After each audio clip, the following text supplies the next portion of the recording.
Hello, everybody. I was just thinking about this thing about with John Lennon and something that his son Julian said long ago. Yeah, that whole relationship was very, very complicated and hard. But I was thinking about that, when it comes to fathers, father-son relationships, it's really there are so few that are entirely without complications. I think, yeah, even if you have a father who, you know deep inside loves you, you can still have problems with him, of course. You can still have a lot of conflicts, even. So that's what it's about. But anyway, to return to this particular situation, I think I was quite surprised because that was a long time ago when Julian had that interview where he was basically trashing his old man. So he was obviously in one of those moods, those periods in life when you are feel anger towards the father who wasn't there, for you. And yeah, so that's very sad, of course. But now I also seen a more recent interview where he talks a lot more positive about him. And so he mentions that John had told him that he would, like even after death, that he would find a way to contact him, to send a message to him. So there was once when Julian was in Australia, I believe, or someplace like that, maybe Africa. I don't know. That's some old man, like a shaman or something, giving him some kind of white feather. Yeah. So that was like, I believe John said that would be the sign, the white feather or something. So that's very interesting. I believe he was a very special person, John Lennon, of course, and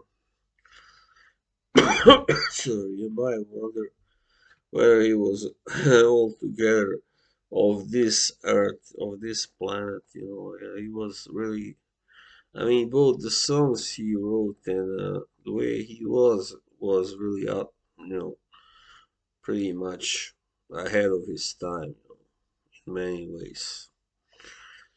But of course, there is always that dark side, and yeah, he was, of course, reportedly not always treating his woman, either Cynthia or Yoko, well, and yeah, he was not so nice to everybody he was associated with. I guess I hear reportedly. So it's. I think that's the problem when you know you are special. You know you are not like everybody else. So sometimes you have that kind of feeling like, oh, why should I treat everybody, the same? Why should I treat everyone well every day? I will treat them the way I feel.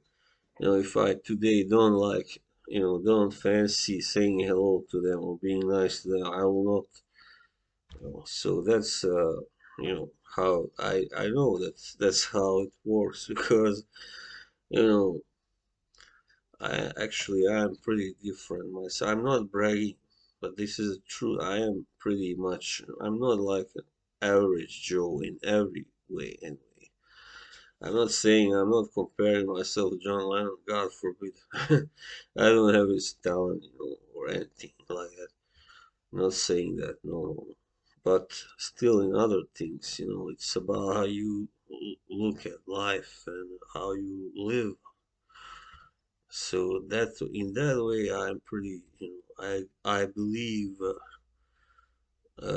not average, not average. All right. So I know that whenever I was, sometime at work when I was having a bad day or just not in a good mood, I would not. Sometimes I would not greet some people, you know, simply. And yeah, of course, I could see they kind of got, it bothered them. They got insulted or something, but I didn't give a damn about it. I knew that wasn't very nice, but come on, who can always do what's nice, what's right all the time? All the time. It's pretty much impossible, I think. That's life. That's life, right? That's what I think. So, whatever. Uh, I just was feeling like talking about this because it's a rather cloudy day and all that.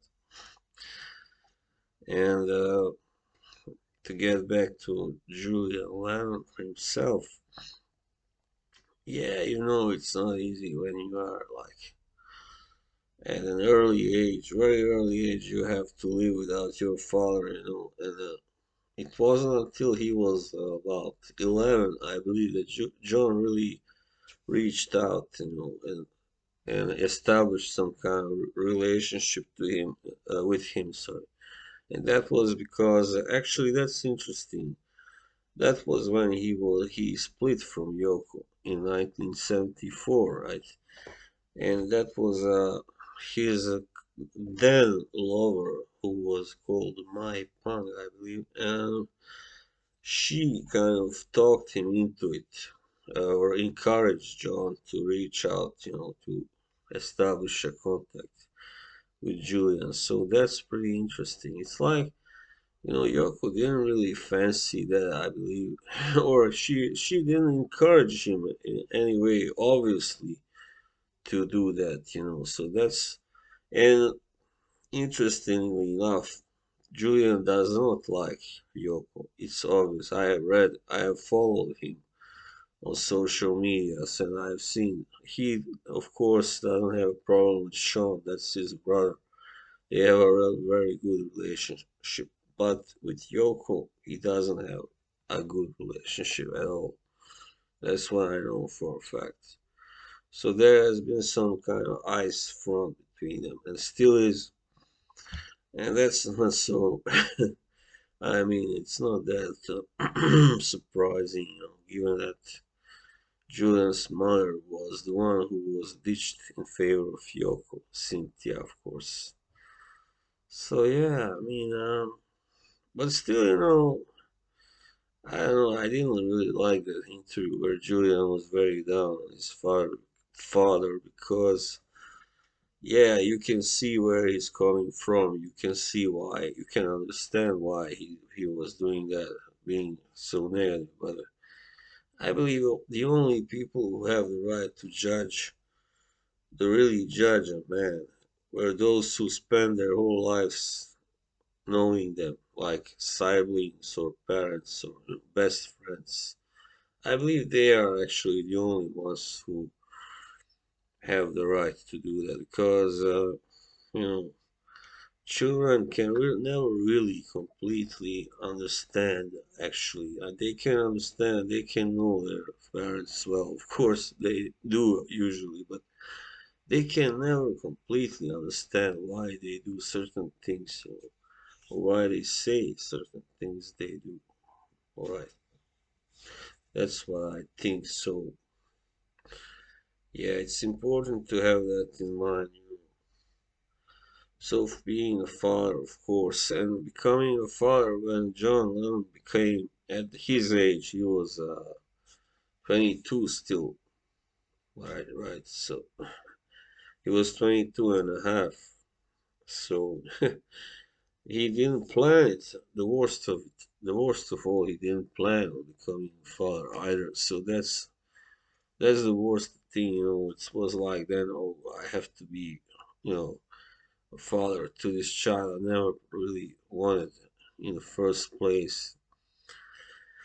And when you know his difficult background, his own childhood, growing up without a father and a mother, actually, he could see his mother, but he didn't live with her. That's the worst part. So, and he lost her, of course, early on in life. So, yeah, I mean, he never had a good role model when it comes to fatherhood. Of course, his own father was a really real low life who just took advantage of him after he became famous, and yeah, so that's how it goes. Yeah, we must try to understand and not just. So I made this video basically because I see online many people these days enjoy bashing John Lennon, while he was far from perfect, obviously. He was still a unique man. You must remember that he was very special. So, as I said, for special people, it's extra difficult to do certain things that fall easier for people who are not special.